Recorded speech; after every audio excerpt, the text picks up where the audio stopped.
some winners and then we say let's go. So come on. It's time to watch the show.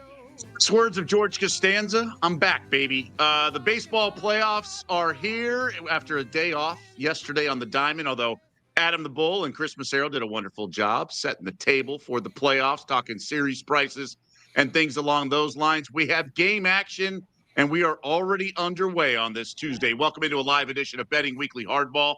I am Doug Kezirian alongside professional handicapper Wes Reynolds. Wes, happy baseball playoffs to you. You always have the beard, but I'm growing the playoff beard apparently. The playoff beard is year round for me, and yeah, look, one of the more underrated days in the sports calendar today when you get all four wild card series all day long baseball on a weekday through weeknight. So very excited to have it. You know, it is awesome that those day games, and it's just I always said as a fan, playoff baseball takes years off your life. Betting baseball in general takes years off your life. So you can imagine what betting playoff baseball will do to you. It's just one of the beauties of the sport. And I know Tim Kirkshin talks about it all the time, but you know, in basketball, you know who's going to have the ball at the end of the game. Sure, there could be a role player like an open three-point shooter over the years that might get the ball from the superstar, but at least the play starts with the ball in LeBron James's hand or the quarterback in football. But baseball, you just don't know who's going to be up at the dish with the game on the line. And it could be the seventh inning. It could be the eighth inning. The Mark Lemkes of the world, going back to when I was in, younger years. That's what playoff baseball is. And so betting this stuff is just so painful, but it's also awesome. And we have what we expected with Gavin Williams and Tarek Skubal on the bump in game one of this 3-game series here. Guardians won the division miraculously. They're hosting the Tigers.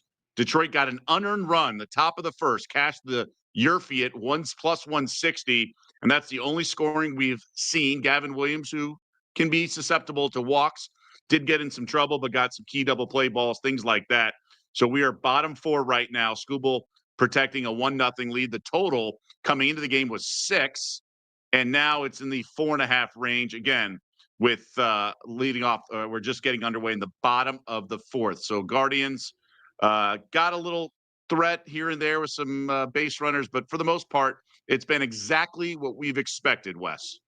Yeah, it certainly has. And these two teams and two pitchers, for that matter, relatively familiar with each other. I believe this is the third straight start for Skubal against the Guardians and the third straight start for Gavin Williams against the Tigers. It just happened to work out that way. They had a late series up in Comerica, and then they have a late series last week in Cleveland. What I have for the first game right now is actually trailing. I have the Guardians plus a half a run for the first 5 innings at plus money. That took steam the other way. So win against the steam here. But I thought we were going to be 0-0 or perhaps 1-1, as we do have the leadoff man Martinez on here in the bottom of the 4th. Dribbler that gets past Skubal but slow to second. And so he's able to leg it out, not even a throw. So maybe you have some life on that front. But again, an unearned run, top 1, not the way you want to start one of those wagers, but we got some baseball left. We'll continue to monitor this game, but just truly remarkable, the collapse the Tigers have, but at least they got into the playoffs, right?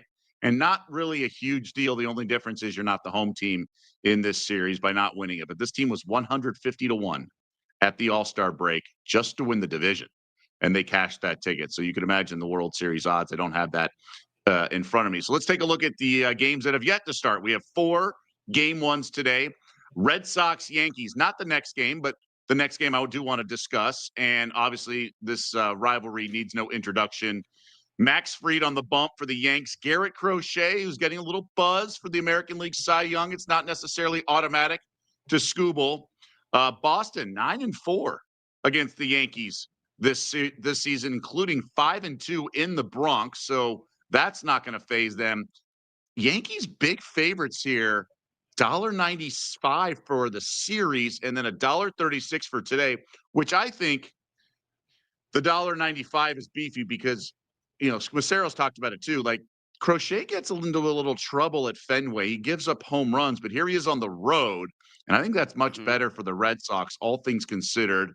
And they have Bayo, they have Giolito if they need them. But the Yanks have won 8 straight. They're in a groove. They've won 11 of 12 as well. So I understand that the bats are hot. Do you have a play on the series or today's game? By the way, I should mention the over/under is 7, little juice to the under. Well, I want to play Garrett Crochet in the first 5 innings on the run line plus a half a run. Price a little steep right now. We've got one minus 159. I was hoping to be in like the $1.40 range, so I'm a little priced out. But I do think that that's the right angle to play this game with Crochet. And look, Fried's numbers on the other side have been really solid. He's faced the Red Sox 3 times this season, 196 ERA, a little bit higher on the fielding independent pitching. I did allow 11 base runners, though, last time, but only held them to 2 runs and 5 and a third.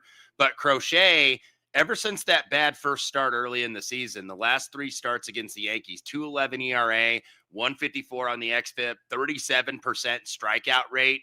So this guy is coming in on great form. And plus, the last start he had was in Toronto, where he shut out the Blue Jays for 8 innings. And that was a high pressure game because the Red Sox playoff hopes were on the line in that series. And to do that on the road against the team that was competing for the American League East and eventually won the AL East there in the tiebreaker, I think Crochet carries this over today. I think he deals very early. So first 5 run line would be my preferred play, but just looking at the money line price, I'm not mad necessarily at the money line price. I just think when you have these low scoring games, now they make you pay for them. Those half run, like first 5 run Well, lines, I think really make a difference. Because look, you're seeing every single game on the total, and we'll go game by game, of course. Every single game on the total is getting bet to the under. So that even makes that half run even more valuable in the first 5. And you're seeing these first 5 totals, every single one of them, except for the early game here, which was at 3, every single one of them are at 3.5. So, you're paying a tax. I think Crochet first 5 run line, though, is probably the way to go here. so maybe there'll be some steam there if the price comes down. 159, a little rich for your blood. But yeah, I mean, that's a great point with these low over-unders and something to keep in mind that needs to be discussed. Certain starters may be available in relief to get a key situation. Like this is a huge situation right now in the middle innings between Cleveland and Detroit. And we saw, speaking of Cleveland, like Andrew Miller, 10 years ago, 5 years ago, whenever it was, come out of the bullpen in the middle of the game. Mhm. And the manager is all hands on deck. And I know for the Dodgers, they're going to have Kershaw available out of the pen. So you may need to use guys here and there that's very uncharacteristic and atypical compared to the regular season. So that's going to help some of these high leverage situations, perhaps on the unders, if these pitchers actually deliver. And that's why we see such low totals here in some of these postseason games. Ramirez walked to put runners on first and second, nobody out. Then Skubal bounces back to get a strikeout, I believe, on 3 straight pitches, and then is now 0-2 on Manzardo. So Skubal, not necessarily a high pitch count, but he's not going to get pulled anywhere close to this. He's going to be allowed to handle this, and he throws 100 on the paint with an 0-2 pitch and gets back-to-back strikeouts with it first and second. So vintage Skubal in this situation. And, that's why he's the favorite to win the American League Cy Young. That's why he won it last year. That's why he's going in game 1. So still 2 on for the Guardians, but their big bats, Skubal was able to at least pitch around or navigate to a certain extent. I'm torn on this Yankees Red Sox game because I do think their offenses can certainly open up a big inning and stuff. I do not have that faith in. We'll have a play at the plate I'm going to touch on in a sec, but I don't have that faith in the Red Sox and Yankees pitching staffs. I just think there's higher ceiling for runs in Yanks Red Sox than I expected for Guardians and Tigers. Like obviously they have some big bats here and there, but I think the Yankees and Red Sox, they could really explode against either of these pitchers, even though both pitchers have been good. It certainly could happen. I wouldn't expect it, at least early. I think, if when you get to the bullpens, then you're probably going to have that happen. And I know we'll get into more detail. I especially will in the next game in terms of like how the leashes are worked with certain pitchers. I think these guys, their skippers want them to go a little bit longer. These are not guys like I think 2 times through the order, and they're necessarily pulled. So if the runs happen, I think they happen later in the game. Okay, because the bullpens are so shaky in that regard. Yes. Okay, so we had a play at the plate, chopper up the middle, runner on second tried to score as it was an infield single, called out at the plate, but I think this is going to be reversed. It looks like the hand got on there, and it is in I thought fact so too. reversed. It is in fact reversed. So we Okay. got a tie game now, 1-1. Skubal, and this is always tough, I think, especially for the first pitch to kind of recapture that emotion when you get out of it. Now they knew there was going to be a review, so it's not like he completely relaxed. But this was a blown call as soon as I saw it live. Now, obviously, I have a vantage point that the umpire does. Maybe it was better, but whatnot. I'm surprised that the umpire was that bad on the call. That angle, though. Clear. Yeah, well, that angle that they just showed, the catcher's cleat, Dingler's cleat is blocking there, so you didn't see if the hand got in there. Because the throw got in there relatively in time, but yeah, he gets that hand right underneath that left leg. Yeah, he is safe. Now they show that wide angle, and it's like, okay, he was easily safe. I guess the only thing was the hand actually on the plate versus sometimes, to your point, it bounces off the cleat or the ground and it's above the plate and not necessarily touching. But it was in fact shades of Major League. Scoring from second, Yes. Willie Mays Hayes with Jake Taylor laying down the bunt. Yes. Now this tied the game in the fourth inning and didn't win the pennant for the Tribe back then. But Skubal, he has to regain his composure. This is a high leverage situation, like I said, in terms of updating the odds. They're off the board right now. I don't know what they're discussing that the umpires are coming together here. Was there a balk potentially? Not really sure. But anyways, things have certainly evolved. Your plus a half certainly looks like a much more favorable position with the review, but it was the right call. But great base running on second to throw home, and Skubal's toss to home was on target, but it was a little on the soft side. Maybe he was off balance and whatnot, but that's something to keep in mind. Skubal has been susceptible to some stupid innings, let's call it. He gave up, I think, a couple runs in a game, one inning that they didn't hit a ball out of the infield. So that can be maddening. And that last start, you'll remember though, where he hit Fry in the face with the pitch. Right, and that was the game I'm talking about. Yeah, that threw him off because there was a chance that he was going to escape and get out at a 6 and maybe even pitch in the 7th. But once you do that, you're a human being, right? You don't want to hit a guy in the face and have that kind of delay and he eventually scuffled through 6 and does now get through the 4th. So we go to the top of the 5th, tied at 1.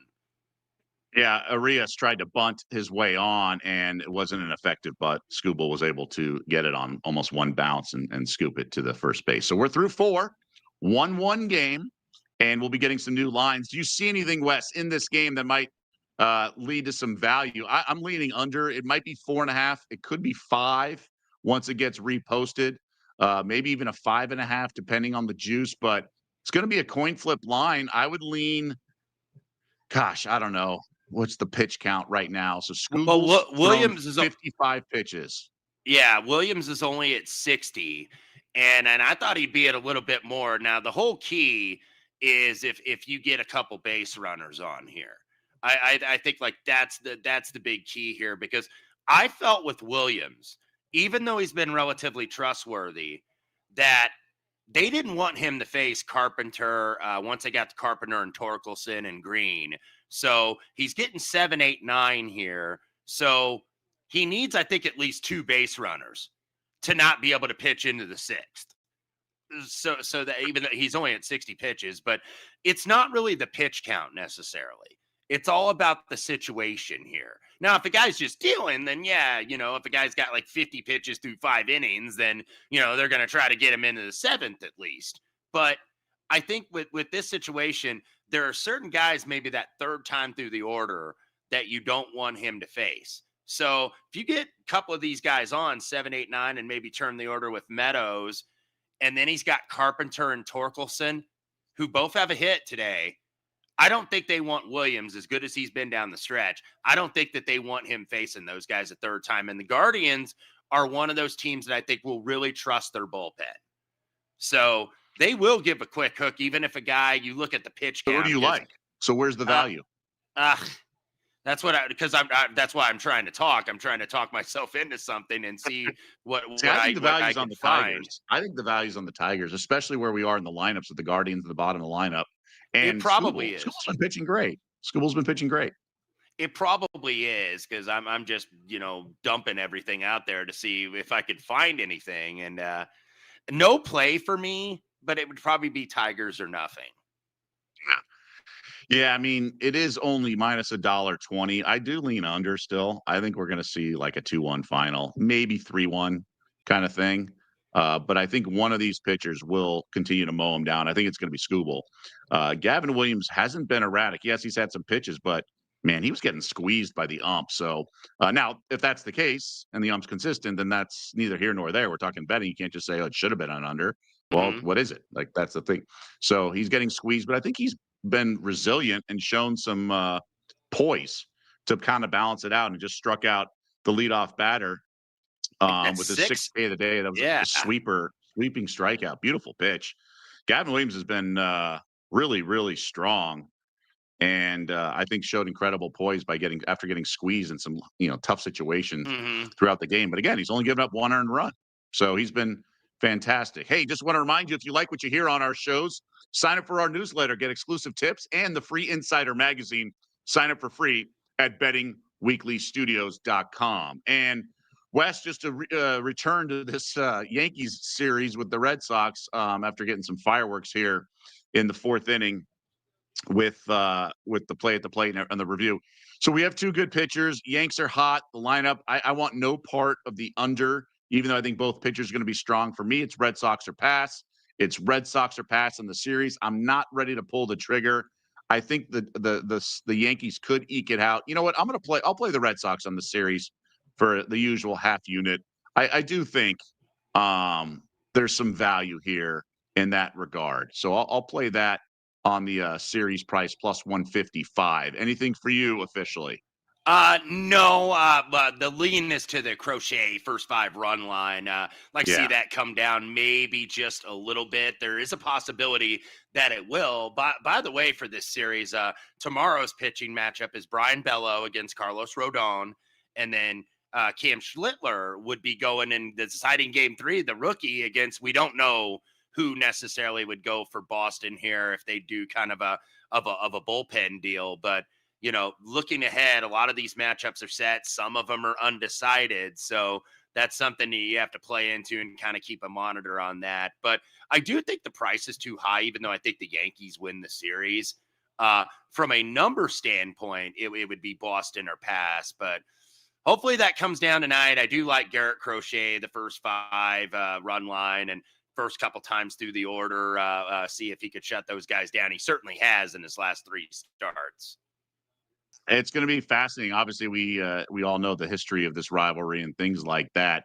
Let's go to the next game, which starts top of the hour. This one in ABC. So Padres and Cubs, certainly a huge fan base with Chicago as they limp into the playoffs, all things considered, but they're in the playoffs, and that's what matters. Speaking of limping, Padres doing the same, had the division door wide open, left open by the Dodgers, but just could never take advantage. Nonetheless, here we are in a wild card best of 3 series. Cubbies are the home team, so we're on the north side of Chicago for game 1. $1.29 favorite is Matthew Boyd on the bump with Nick Pivetta pitching for the Padres. And Pavetta's been awesome, unhittable in July and August, except for one outing against Boston.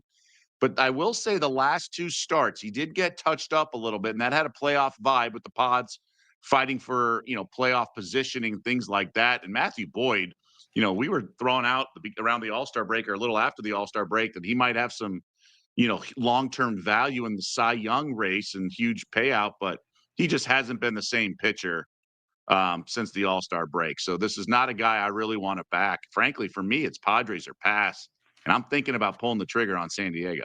Well, I think we're thinking along the same lines here. And to your point on Matt Boyd, doesn't it seem like maybe he's hit the wall a little bit? Now, sometimes guys do that and they could turn it around in the postseason, but you look at those last 7 starts, 6.08 ERA, a little bit better on the fielding independent, but still not much better. 5.38 for Matthew Boyd. So I did play the Padres actually on the money line here. Let's see, where is it here at BR? It's about 107, and I think that's a fair price. That would be certainly one I would take. I like Pavetta here in this spot. I know he's been now. I could see, by the way, Pavetta only going 5 innings tonight because the Padres, if you recall what they did at the deadline, they beefed up that bullpen.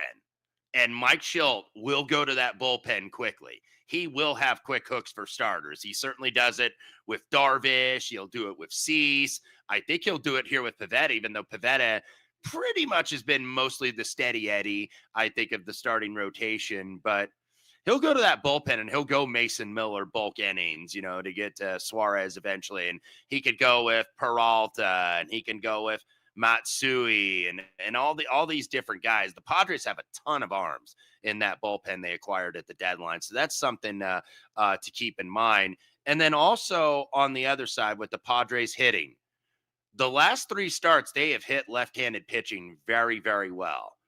Now, not a murderer's row of starters, but David Peterson's pretty solid for the Mets, and they touched him up for 6 earned. They touched Zimmerman for the Brewers up for 5.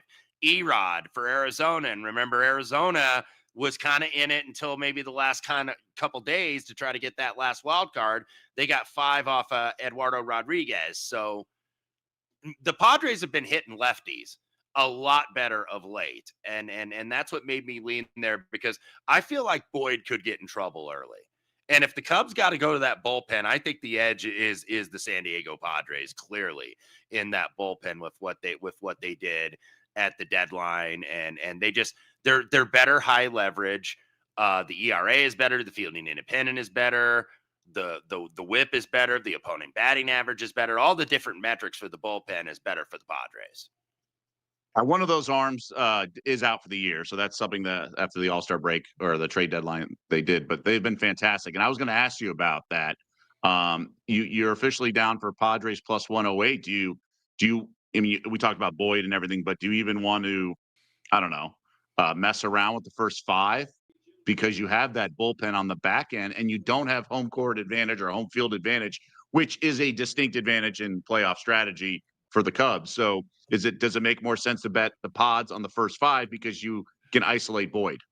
I could see you split half and half. And what is the first 5? 102 now at Bet Rivers. So not much of a difference between that and the full game. Like sometimes you'll see that really get pronounced where a team's an underdog for the game and then they'll be like minus 120 in the first 5. So not a ton of difference. So I could see maybe doing half and half there. I'm going to stick with the full game for now, but I sometimes I'll do that in the regular season games where I'll go, first 5 in full game, half and half. Or if I'm playing a total, like let's say I got an under 9, I'll play under 5, first 5, and then under 9 for the game and go half and half and, see if you can get 2 winners. And, worst case scenario, you split and you juice out. But Padres is what I played earlier this morning.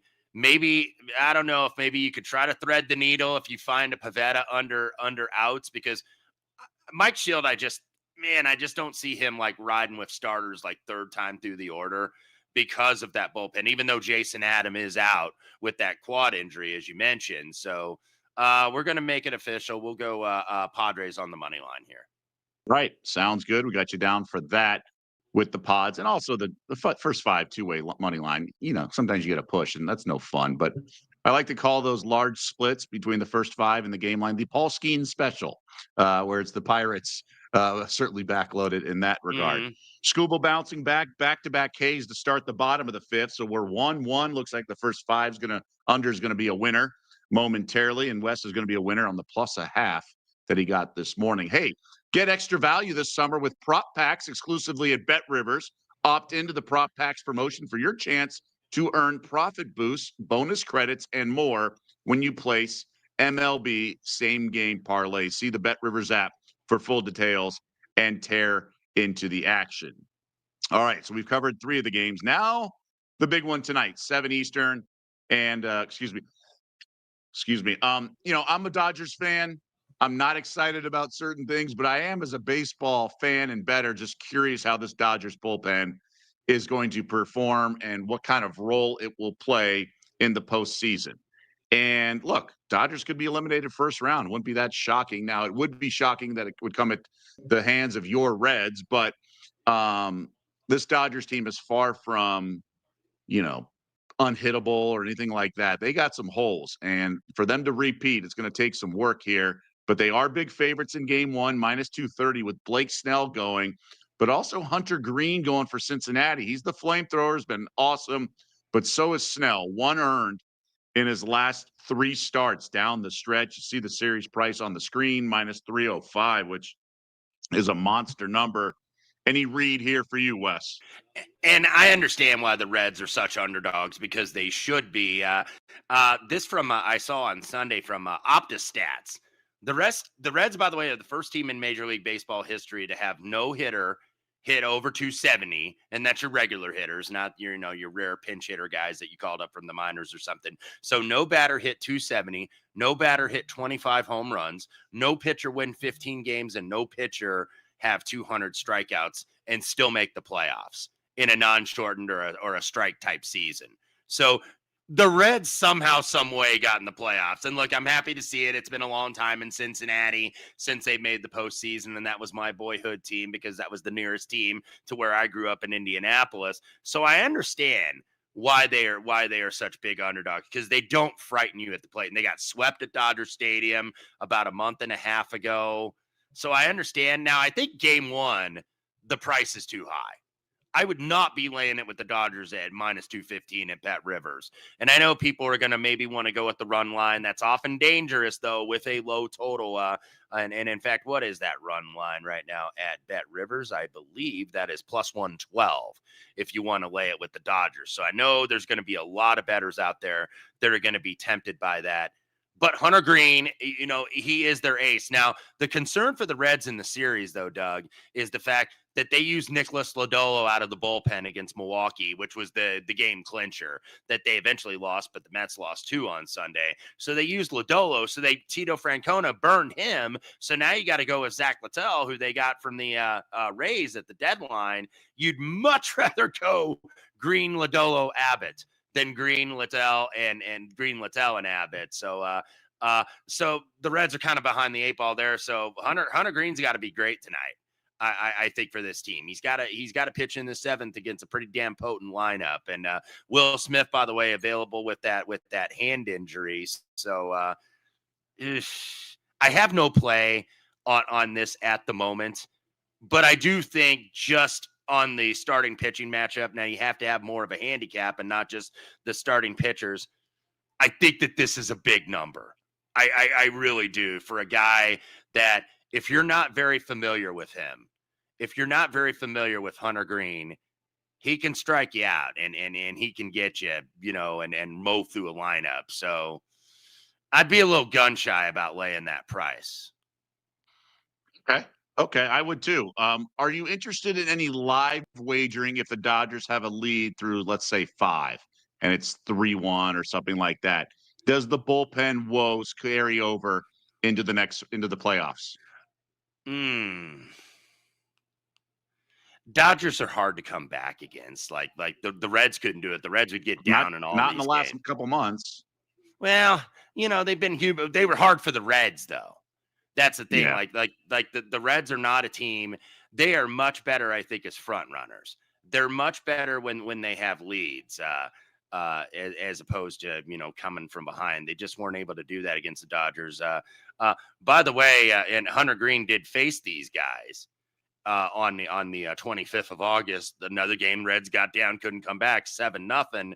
Now Green did only go 5, gave up 3 earned and 2 home runs, but I believe that was like his 3rd start back from when he came back from that injury when he missed the 2 months. So he had the first one against Philly, and then a soft start against the Angels, and then a road start against the Dodgers, and just did not go well for him. I would think it would go well for him the second time, but as of now, no play for me. But the market seems to be in a rush to lay the Dodgers because this has moved substantially. Maybe has moved a little bit too much for my liking. Okay, so maybe the Dodgers' woes don't rear their ugly head in terms of the bullpen, but maybe in the next round if they do in fact advance. Hey, got a stat for you, Wes. Technically, Okay. these wild card rounds are best of 3. But since 2022, when this new format was introduced, the team that wins game 1 is been the one that it's advanced every single time. So is this all about game 1? All these It games, these series. it is certainly for the Reds. I think it is absolutely like this is a must have for them because of what I mentioned with the pitching situation. When you're going with Zach Littell in game 2 and then working Lodolo out of the bullpen, which Tito Francona has been a terrific manager. I don't think this is the best decision. I'd rather maybe pitch Lodolo on short rest than Zach Littell in game number 2. He's not a guy that's going to go very deep for you. He's going to pitch to contact. He's not a big strikeout guy. So yeah, I feel like for this series more than any others, because this is the biggest underdog. Game 1 is more like half to half for the Reds. Like other teams, I think if they go down 1-0, they can come back in every single series. I don't think the Reds can. Okay. Small sample size, of course. Like I said, it's in 2, so it was worth mentioning. We always get excited when people join the conversation, get involved in the chat, jumping around to some other games. Michael Corleone. Good to see him taking some time away from the Godfather. Boyd is a fastball pitcher. San Diego's a dead red team. I may bet the over on this one. Any thoughts for you? Like we talked about or you did specifically about, hitting a wall, things like that for Boyd. Pavetta's been touched up a little bit. 7 does feel kind of low when you compare it to some of the other aces we have going in other series like Red Sox Yankees is also 7. What do you say? What do you think about this? One thing I might do is wait to see if that goes down to 6.5. That makes it even better. And, it's kind of ironic, Doug. You were talking about let's go back to Detroit, Cleveland, just for a reference point here. These totals that get so low, it just seems like there's always a Yurfie. And then maybe it slows down the rest of the game. Doesn't it always seem that way? I wish I had like percentages and actual numbers that I can give out. It's just, eyeballing. And, Right. seeing this in the past where it's like, it always seems in these unders are so, and everybody loves the under. It always seems you get like a Yurfie. I wonder if that's one of these situations here. Now, I have not at least checked the weather necessarily because I didn't do anything with the total for Padres Cubs. Okay. So I haven't checked the weather. Doesn't look like wind is much of a factor there on the north side this afternoon, but I would prefer the over to the under, but I have not bet it either way. Some others in the chat thinking along your lines. Amish Electrician says, I'm thinking windy. And then Lessman does say 10 miles per hour in from the right. So maybe that's Okay. hurting the over. So something to keep in mind, but it's good to flush these out. And look, we've picked up some bets and wagers over the entire season.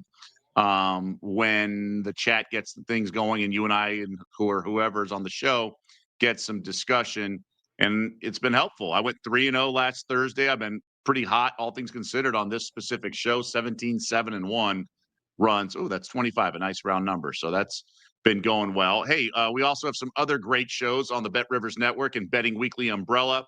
Released yesterday, Betting Weekly Dojo. Nigel Seeley and Neil Channing react to the Ryder Cup and using subjective information in betting. So certainly want to dive deep there. It's always interesting how some ruling and some grades of wagers are factored in. So we are officially through the top half of the 6th, still 1-1 as we head to the bottom of the 6th in Cleveland. In case anyone was wondering, it's worth mentioning, no ghost runner in the playoffs, conventional old school baseball. So bullpens will be leaned on, maybe 5th starters if we ever get going like that. We might be here a while, though, because we don't have any extra base hits so far today. And we're going into the bottom of the 6th. So not having that ghost runner, we may get some extras here the rate this is going here in Seatown. I did want to mention, Wes, you mentioned about the total. Now, you can always adjust the totals and the sides and alt lines at Bet Rivers. You can do a sliding sort of integer line. If that's too nerdy, I apologize, but just move the number. So if you like over 6.5, the current juice at Bet Rivers is minus 134. So if that's something that caught your eye, but like our team in the chat said, we do have wind coming in from right. I'd look over. There's no way I'd bet under with these two pitchers. I think one could get seriously rocked. We do see teams and pitchers get rocked in game 1. It's not just, tight or wide strike zones and all that stuff. Like, we see some teams getting rocked. I just don't think we're seeing it with Skubal and Gavin Williams, and I don't think we're going to see it in the Bronx either with Crochet and Freed. But I wouldn't be shocked if Boyd got rocked at all. Yeah, and he's just been in such lousy form down the stretch, and I think too, when you look at, you know, how much of a load he's had to carry, because keep in mind he's had a couple, you know, spots in previous stops, including in Detroit, where he had an injury shortened season, so that did kind of keep his innings down rather. You know, he went over 100 innings. That doesn't seem like much when you see some of these guys go close to 200 innings. But that's the first time since 2019 that he's had 100 innings or more, because he's had injury shortened seasons. So that's why I worry. And like I was saying, over his last 7 starts, and he did not exactly play a murderer's row. Like those 7 starts included Colorado and Washington and the Pirates and Tampa Bay. So not exactly like murderer's row lineups. And he was a 6.08 ERA. So is he all of a sudden going to flip the switch? I don't know. I have my doubts, and that's why I bet San Diego. Go back to this game. You said we might be here a while. No extra base hits. 4.5 is the live total. Minus 137 to the under. So you got to have no team getting 2 runs, because obviously 2-2 would be an over 4.5. Any interest here? Bottom 6, 1-1 that we go under 4.5. It would be under or nothing, because I'm looking right now. Tarek Skubal, by the way, now just starting the 6th inning, only at 68 pitches. So let's say he gets like an average inning, 15, 16 pitches. That'd put him at like 84. So he's pitching 7. They're you know, might go 8. Yes, absolutely. So if he's in the low 80s, man, they're not taking him out. And, you know, now you're all dealing with 2, 3, 4 with Martinez, Ramirez, and Rodriguez, who usually doesn't hit in that 4 spot. But he gets through this inning, you know, low 80s. He is for sure at least bare minimum, I would think, going 7, because he'd get the bottom of the lineup toward the 7th inning. So it'd be under a pass. Gavin Williams, by the way, at 85, he's borderline here. This might be, now does he pitch to Green, or do they bring in a left-hander to face Green? Perez, by the way, also is a left-hander. So you may see Vogt go to one of the lefties in the bullpen here. So, because 85 on a traditional pitch count is kind of like touch and go. Like, I've seen them put Gavin Williams and guy of his ilk out there for a 7th inning with that pitch count, but this is the playoffs. So you can't go with like the traditional pitch count metrics where it's like, okay, you know, this guy's usually good for 90, you know, he's out. Right. Yeah, no. So, you know, these guys aren't always, there's only a couple guys, Skubal being one of them, that are going to get that benefit of the doubt every time, like the real true elite guys in the league. And Gavin Williams is very good, but he's not like in that class of a Skubal or a Crochet or maybe even Blake Snell tonight, where you will give him a little bit more of a leash. Angel Martinez certainly fighting off pitches with 2 strikes on him. So we'll continue to monitor this. I do like the under, not officially playing it. I'm already on 6, under 6 when the game started. Of course, I wish I did the first 5 and already had a winner here. But certainly keep an eye on things, but that's going to do it for this edition. So you're officially on the Padres today. I'm officially on the Red Sox in the series. So those are our only official plays. Tomorrow, I'll be in with Albert Nguyen, and he and I are also coming up top of the hour for Betting Weekly Fast Break to preview Game 5 of elimination. Yeah, Wes's Indiana Fever, 8-point road dogs in Las Vegas. Wes, you're back on the Betting Weekly Fast Break show on Friday to preview the WNBA Finals, which will now be a best of 7. So it's either going to be Mercury against the Aces or Mercury against the Fever. You'll be with Sarah for that show. So really intriguing stuff as things get going there in the WNBA Finals, as the Minnesota Lynx, the top seed, were eliminated. So a lot to get through, a lot going on here on the Bet Rivers Network. We always want everyone to keep it tuned in. But again, this is, playoff baseball. We're here every day during the week for Betting Weekly Hardball. But that's going to cover everything today. We'll see how this 1-1 game finishes. It is certainly alive and well, playoff baseball. But I just want to thank everyone behind the scenes, specifically producers Shane and Alex, and for Wes Reynolds and everyone else who makes everything look so great and does all the heavy lifting, I'm Doug Kezirian. Best of luck with your wagers, and we'll see you back here next time.